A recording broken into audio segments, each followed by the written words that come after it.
French Histoire Vlog 1, Versailles et les rois de France. This video is going to help you improve your French while learning about the history of France. Louis XV a 5 ans lorsqu'il succède à son arrière-grand-père Louis XIV. Une régence est installée jusqu'à la majorité de Louis XV. Philippe II d'Orléans, neveu de Louis XIV, va donc gouverner la France pendant 7 ans. Louis XV is 5 years old when he succeeds his great-grandfather, Louis XIV. His uncle, Philippe II of Orléans, holds the regency of France for 7 years until the majority of Louis XV. La cour abandonne Versailles pour retourner à Paris. C'est en 1722 que Louis XV retourne à Versailles. Il souhaite terminer les travaux commencés par Louis XIV. The court deserts Versailles and goes back to Paris. In 1722, Louis XV returns to Versailles. He wants to complete the work that Louis XIV started. En 1725, Louis XV se marie avec la fille du roi détrôné de Pologne, Marie Lesinska. Le choix choque la cour. Ils ont 10 enfants en 10 ans, dont 7 seulement deviendront adultes. In 1725, Louis XV gets married with the daughter of the deposed King of Poland, Marie Lesinska. The choice offends the court. They have 10 children in 10 years. Among them, 7 will become adults. Timide, Louis XV souhaite se créer un espace intime. Sous son règne, des aménagements du château sont réalisés. Le salon d'Hercule, un appartement privé côté nord, le grand théâtre, l'Opéra Royal. Rather shy, Louis XV wants to create an intimate space for himself. Under his reign were built the Salon of Hercules, his private apartment in the North Wing, the big theatre of the Royal Opera. Louis XV décède de la petite vérole à Versailles en 1774. Louis XV dies from the smallpox in Versailles in 1774. Né à Versailles comme son grand-père, Louis XVI devient roi à 19 ans. Le pays est déjà profondément endetté. Born in Versailles like his grandfather, Louis XVI becomes king at the age of 19. The country is heavily indebted. En 1770, Louis XVI célèbre son mariage à l'Opéra Royal avec l'archiduchesse d'Autriche, Marie-Antonia de Habsbourg, afin de consolider les liens avec l'Autriche. In 1770, Louis XVI celebrates his wedding in the Royal Opera with the Archduchess of Austria, Marie Antonia of Habsburg, in order to strengthen the bonds with Austria.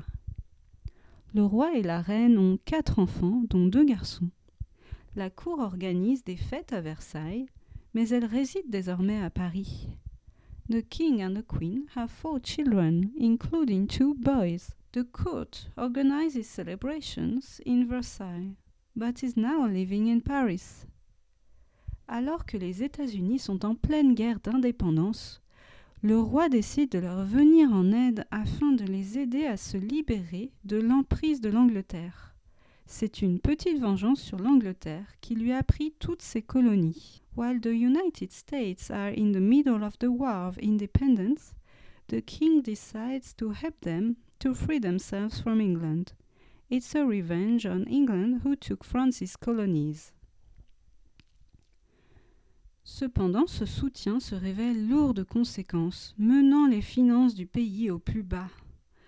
Louis XVI a pour projet de faire voter une nouvelle réforme fiscale, mettant fin aux privilèges de la noblesse. However, this support has serious consequences, leading to even more debts. Louis XVI planned to vote a new fiscal reform to end the nobility's privileges.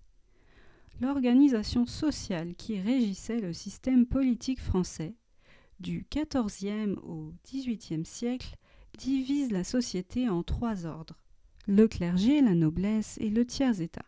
The social organization of the French political system between the 14th and 18th century divides the society into three orders: the clergy, nobility and third estate. Au fil du temps, le pouvoir politique s'est concentré dans les mains de quelques-uns et est devenu la monarchie absolue. L'absolutisme est remis en cause. Over the course of time, the political power focused in the hands of some people and has become the absolute monarchy. Absolutism is being questioned. Les privilèges sont critiqués par la bourgeoisie qui souhaite accéder à un réel pouvoir et par les paysans qui supportent de moins en moins les effets de la crise économique dans les années 1780. Privileges are being criticized by the bourgeoisie who wants to access a real power and by the peasants who can less and less bear the consequences of the economic crisis in the 1780s.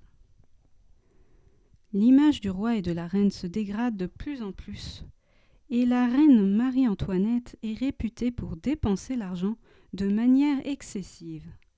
De plus, le roi et la reine, qui possèdent déjà de nombreuses résidences, continuent d'acheter des résidences royales, alors que les finances de la France sont au plus bas. The image of the king and queen deteriorates more and more, and the queen, Marie Antoinette, is famous for overspending. Moreover, the king and queen, who already have a great amount of properties, still buy more and more royal residences, while France is heavily indebted. À cause des dettes de la France, le roi impose un nouvel impôt, la subvention territoriale pour tout le monde, clergé, noblesse et tiers-état, avec une taxe sur la terre et les propriétés du clergé et de la noblesse. Because of the debts, the king imposes a new tax, territorial subvention, for everyone, clergy, nobility and third estate, with a tax on the land and properties of the clergy and the nobility. En juin 1789, Louis-Joseph, le fils aîné de Louis XVI et Marie-Antoinette, meurt. Ceux-ci sont en deuil après avoir perdu leur premier héritier. In June 1789, Louis-Joseph, the eldest son of Louis XVI and Marie Antoinette, dies. They are grieving after having lost their first heir to the throne. Après 14 ans de règne, le régime est en phase terminale. Le roi organise une réunion des États généraux. Louis XVI souhaite renforcer le tiers-État afin d'affaiblir le pouvoir de la noblesse et du clergé. Les États généraux se proclament Assemblée constituante, ce qui signifie que l'Assemblée doit donner une constitution à la France. After 14 years of reign, the regime is in final stage. The king organizes a meeting of the Estates General. Louis XVI wants to strengthen the third estate in order to weaken the power of the nobility and the clergy. The Estates General proclaim itself Constituent Assembly, which means that the Assembly has to give France a constitution. Le 20 juin 1789 a lieu le serment du jeu de paume, un acte d'union du peuple entre le clergé, la noblesse et le tiers-État contre les pouvoirs de la monarchie. Il symbolise le transfert de la souveraineté du roi à la nation.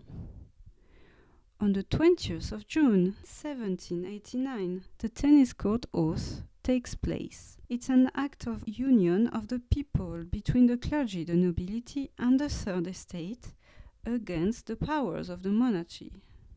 It symbolizes the transfer of the sovereignty from the king to the nation. Le 23 juin 1789, le roi propose des réformes qui sont rejetées par l'Assemblée. On the 23rd of June 1789, the king proposes reforms that are rejected by the Assembly. Le 2 juillet, le roi capitule. La rumeur que le roi veut dissoudre l'Assemblée se répand. On the 2nd of July 1789, the king capitulates. The rumor that he wants to dissolve the assembly is spreading. Le 13 juillet, les troupes royales ripostent avec violence face à une émeute du peuple. On the 13th of July 1789, the royal troops fight back with violence a riot of the people. Le 14 juillet, le peuple prend d'assaut la prison de la Bastille, symbole d'oppression. Il s'empare des armes et de la poudre pour se protéger contre le gouvernement. On the 14th of July, the people take by storm the prison of Bastille, symbol of oppression. They take the weapons and gunpowder in order to protect themselves from the government.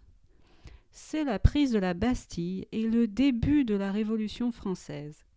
It is the storming of the Bastille and the beginning of the French Revolution.